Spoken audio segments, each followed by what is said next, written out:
now hitting on probably I think the best thing and ultimately the worst thing about this phone too, which is the software and the battery life. So first of all, with the software, this phone, the software wise is going to be killing it, and in my opinion, this thing's going to be lasting for an insanely long amount of time. You can pick up this phone right now, you can pick up this phone next year or even the year after, and it's still going to be getting software support for an insanely long amount of time. To give you some perspective, this thing is pretty much going to be lasting as long as the iPhone 11 Pro, the iPhone 11s. So keep that in mind. This phone's going to be lasting for an insanely long amount of time. It's not going to be perfect. It's definitely going to be outdated at some point, but this is probably one of the biggest assets for this specific device. You can get this phone now and it'll be lasting you for many, many years.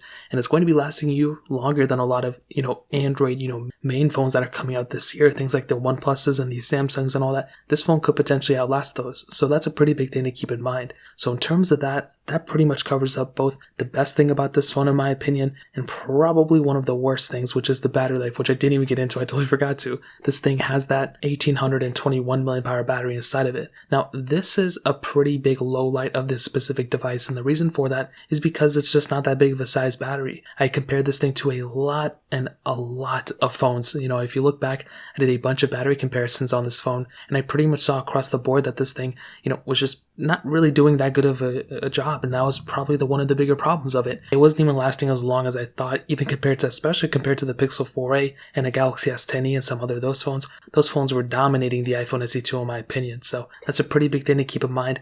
But if you can get over those things, then this phone is probably still a decent phone to pick up in my opinion for those things. So in terms of that pretty much covers that up. Now,